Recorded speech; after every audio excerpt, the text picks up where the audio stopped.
আসসালামু আলাইকুম। এখন আমরা কক্সবাজারের উদ্দেশ্যে সবাই রওনা হচ্ছি এবং আমাদের কক্সবাজারের জন্য হচ্ছে Saint Martin Sohard Saint Martin Sohard বাসটা আমরা সিলেক্ট করেছি এবং এর ভাড়া পড়েছে হচ্ছে পার পার্সন 1200 টাকা। এখান থেকে আমরা সন্ধ্যা 7:30 রওনা দেবো এবং আগামীকাল আশা করি সকাল 7:30 গিয়ে ওখানে পৌঁছাবো। তো দেখি যে ভিতরের অবস্থা কিরকম। এখানে সকালের বাসে প্রবেশ করার জন্য আর কি টিকিট চেক করা হচ্ছে যে সকলের টিকিট ঠিক আছে কিনা।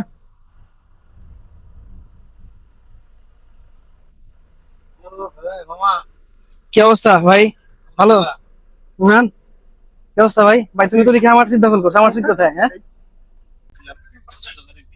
বাসের কন্ডিশন ভালোই, খারাপ না। তবে আজকে অনেক কষ্ট হয়েছিল একটা কথা ভেবে যে আমরা প্রথমে টার্গেট করেছিলাম যে 6 জন যাবো কক্সবাজারে। তো একজন আমার ফ্রেন্ড সরকারি জব হোল্ডার, তো ওর কারণে ওর ছুটি গ্র্যান্ডেড হয় না। তো আমরা ভাবছিলাম ও যাইতে পারবে না, তো আমরা 5 জনের রওনা দিই। কিন্তু আশ্চর্যের বিষয় যে বাসে প্রবেশ করার সময় যখন আসলাম দেখলাম যে আমার ফ্রেন্ডটা চলে এসেছে, মানে ও একটা সারপ্রাইজ দিয়েছে আমাকে। তখন ওটা দেখে আর কি খুব ভালো লাগলো। এখন আমরা 6 জনই যাচ্ছি আমাদের। 7:30 আমাদের বাস মানিকগঞ্জ থেকে কক্সবাজারের উদ্দেশ্যে রওনা দেয় এবং 7.5 ঘন্টা পর আমাদের প্রথম বিরতি নেওয়া হয় কুমিল্লার কালাঞ্চুয়া বুড়িচং ক্যান্টনমেন্টে। এখন এখন বাজে আনুমানিক রাত 3টা। প্রায় 7.5 ঘন্টা জার্নির পর এখন আমরা আছি কুমিল্লার কলাকচুয়া বুড়িচং ক্যান্টনমেন্টে। আর এখানে আমরা আমাদের বাসটা ব্রেক টাইম দিয়েছে। এই ক্যান্টনমেন্টে আমরা আমাদের হালকা নাস্তা করলাম।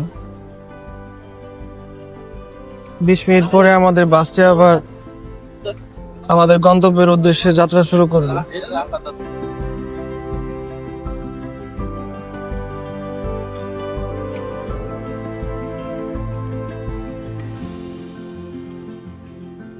মধ্যরাতের বিরতির পর আমাদের যাত্রা আবার শুরু হলো।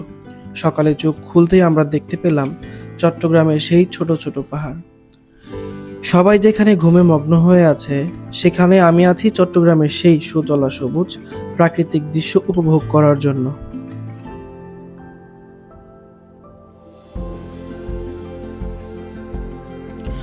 বন্ধুরা, চট্টগ্রামের ফ্লাইওভার পেরিয়ে শাহ আমানত সেতুর উপর দিয়ে যাচ্ছি। 950 মিটার দৈর্ঘ্যের এই তৃতীয় কর্ণফুলী সেতুটি নির্মিত হয়েছিল 2010 সালে। কর্ণফুলীর উপর নির্মিত এই সেতুটি হচ্ছে তৃতীয় সেতু, যার কারণে এর নামকরণ করা হয়েছে তৃতীয় কর্ণফুলী সেতু। দীর্ঘক্ষণ যাত্রা করার পর কুমিল্লা ক্যান্টনমেন্টে প্রথম বিরতি শেষে এখন দ্বিতীয় বিরতির জন্য বাস থেমেছে হাবরাঙের ইনানি রিসোর্টে, যেখানে আমরা আমাদের সকালের নাস্তা সম্পন্ন করব।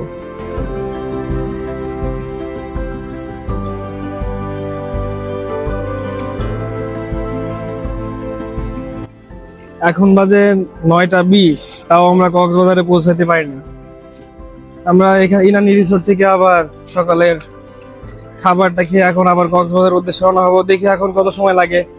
ড্রাইভাররা বলছে যে 1.5 থেকে 2 ঘন্টা সময় লাগবে। দেখি কিরকম সময় লাগে। এখন এখানে আমরা আমাদের সকালের খাবার খেয়ে 20 মিনিটের মধ্যে আবার যাত্রা শুরু করি। অবশেষে মানিকগঞ্জ থেকে 16 ঘন্টা পর চলে এসেছি বিশ্বের দীর্ঘতম সমুদ্র সৈকত কক্সবাজারে। দূর থেকে দেখে মনে হচ্ছিল আকাশ যেন ওখানেই নেমে পড়েছে। এটাই যেন পৃথিবীর শেষ সীমানা।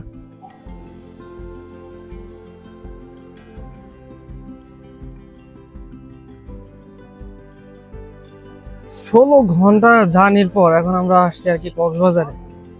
এত সময় লাগছে আর এত বিরক্তকর অবস্থা।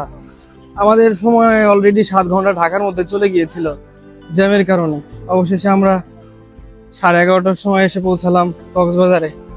বন্ধুরা, বাস আমাদের জেল গেটে নামিয়ে দেয়। সেখান থেকে 10 টাকা ভাড়া দিয়ে আমরা আসি ডলফিন মোড়ে এবং সেখান থেকে যাচ্ছি সুগন্ধা বিচে।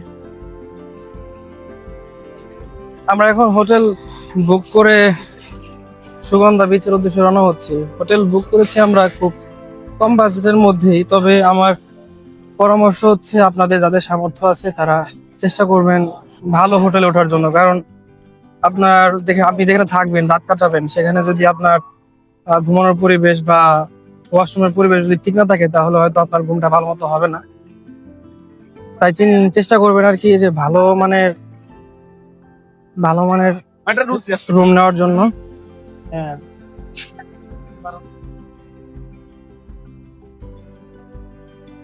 আর আপনারা এখানকার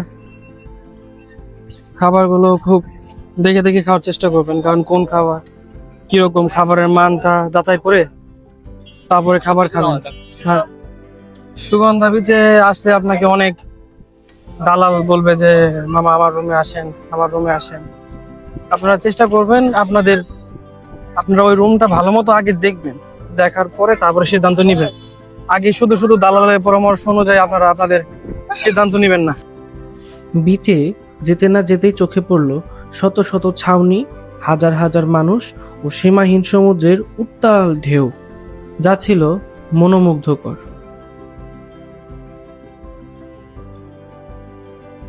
এই বিচের চারপাশে অনেক শোপিসের দোকান আছে। বিচের সাথেই দেখতে পাচ্ছেন যে এখানে একেবারে রাস্তার সাথে বা বিচের মধ্যে যেখানে বালুর চর পড়ছে, এখানে আপনার অনেক শোপিস আছে। আপনারা চাইলে আপনাদের পছন্দ মতো শোপিসও নিতে পারেন। এখন দুপুরবেলা তো কিছু স্টল বন্ধ আছে, আবার বিকেলে হয়তো সব দোকানগুলো খুলে দিবে।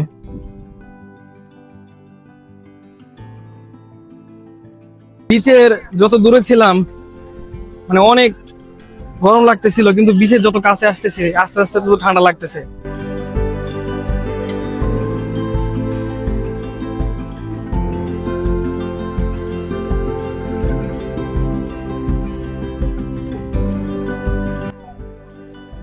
কি আর বলবো, ওরা গেছে গোসল করতে আর আমাকে দায়িত্ব দিয়ে গেছে এই যে এগুলো দেখছেন না, আমি এখনো নামতে পারি নাই, আমার দায়িত্ব দিয়ে গেছে।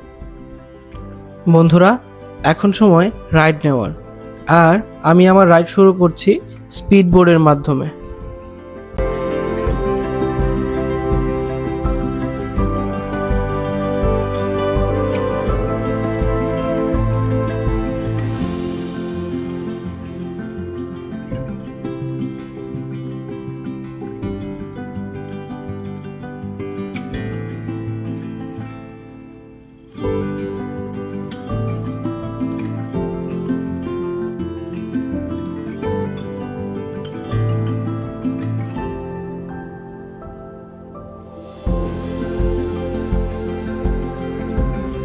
দেখতে পারলেন যে স্পিড বোর্ডে চলে আসলাম। তো স্পিড বোর্ডে হচ্ছে আপনার এক একজন এক একটা চার্জ করে, এই বিষয়ে আপনারা সতর্ক থাকবেন। যে আমি যখন উঠতে গেছিলাম তখন আমাকে একজন চার্জ করে যে এটার দুইটা ড্রাইভ আছে, একটা হচ্ছে লং ড্রাইভ আর একটা হচ্ছে শর্ট ড্রাইভ।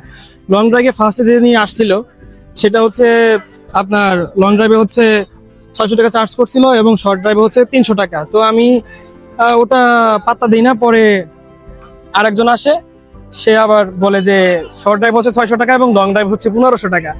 তো দেখতে তো পারতেছেন যে কিরকম ধরনের একটা তো আপনারা এই বিষয়ে অবশ্যই সতর্ক থাকবেন যে শর্ট ড্রাইভ যাচাই বাছাই করে নেওয়ার জন্য।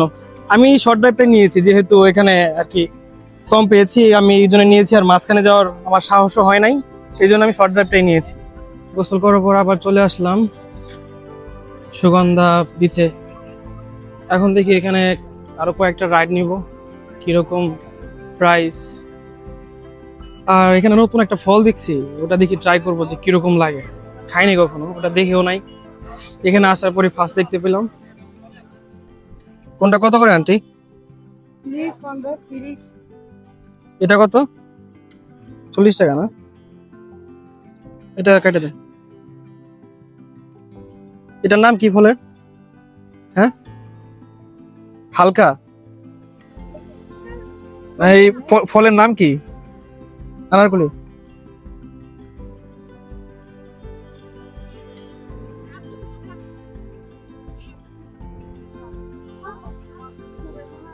আনারকলি ফল।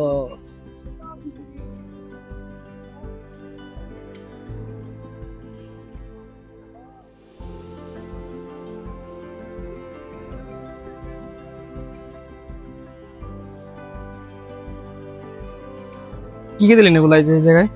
লবণ, মরিচ, লবণ, মরিচ আর চিনি না?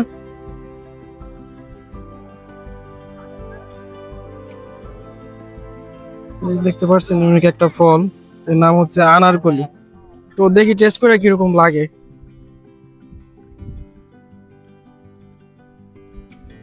কেমন যেন একটা স্বাদ, আমি নিজেও বুঝতে পারতেছিলাম, তবে খাইতে ভালোই লাগতেছে, খারাপ না। ফল খাওয়ার পর এখন সময় হচ্ছে বাইক রাইড নেওয়ার, যার হাফ রাইড ছিল 300 টাকা এবং ফুল রাইড ছিল 600 টাকা।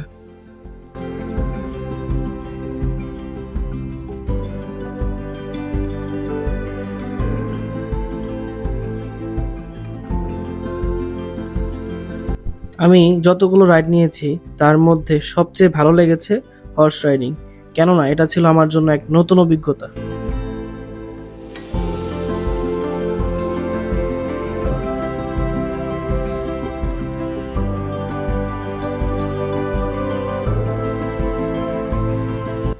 ঘোড়ার হচ্ছে দুইটা রাইড, একটা হচ্ছে শর্ট রাইড আর একটা লং রাইড। শর্ট রাইডে হচ্ছে 200 টাকা এবং লং রাইডে হচ্ছে কত টাকা যেন বলেন ভাই? 400 টাকা। আমি এখানে প্রত্যেকটা রাইড নিয়েছি, কিন্তু কোনোটাতে দামাদামি করিনি, কারণ আপনাদের জন্য বুঝতে সুবিধা হয় যে এর সর্বোচ্চ ডিমান্ড কত হতে পারে, বা একটা রাইডে সর্বোচ্চ কস্টিং কত হতে পারে, যেন আপনারা ধারণা নিতে পারেন। কারণ আমি যদি সর্বনিম্নটা বলি, হতে পারে আপনি আসার পরে সেটার প্রাইস বেরো যেতে পারে, যার জন্য আমি কোনো দামাদামি করিনি, যেন আপনারা বুঝতে পারেন সর্বোচ্চ কস্টটা কত হতে পারে।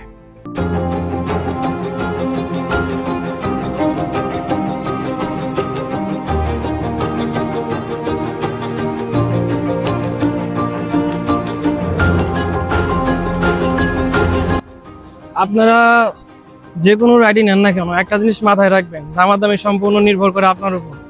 এখন আপনি যদি কম টাকা দিয়ে নিতে পারেন, সেটা সম্পূর্ণ আপনার বিষয়। আর যদি আপনি দামাদামি না করেন, তাহলে হতে পারে যে আপনি ঠকে গেলেন। তো যে কোনো রাইড নেওয়ার আগে আপনি চেষ্টা করবেন দামাদামি করে নেওয়ার জন্য। ওনারা যা বলে সেটাতে আপনারা কান দিবেন না, আপনারা চাইলে দামাদামি করে সেটার দামটা রিডিউস করতে পারবেন।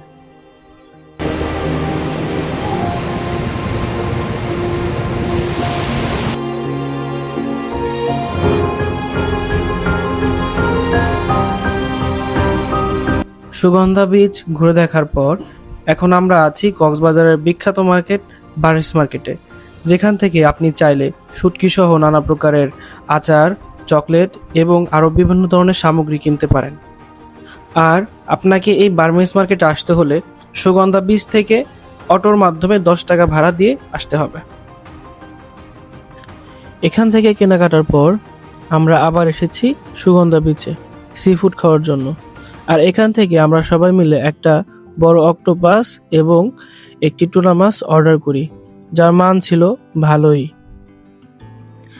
আপনিও চাইলে এখান থেকে সি ফুড সংগ্রহ করতে পারেন, কেননা অন্যান্য রিসোর্টের চাইতে এই রাস্তার সি ফুডগুলো আমার কাছে অনেক ভালো লেগেছে এবং এগুলো টাটকা মনে হয়েছে। তো বন্ধুরা, কক্সবাজারের প্রথম পর্ব এখানেই শেষ করছি। দ্বিতীয় পর্বে থাকছে কলাতলি টু টেকনাফ। পর্বটি দেখার জন্য আমার চ্যানেলটিকে সাবস্ক্রাইব করে আমার পাশেই থাকুন। ধন্যবাদ।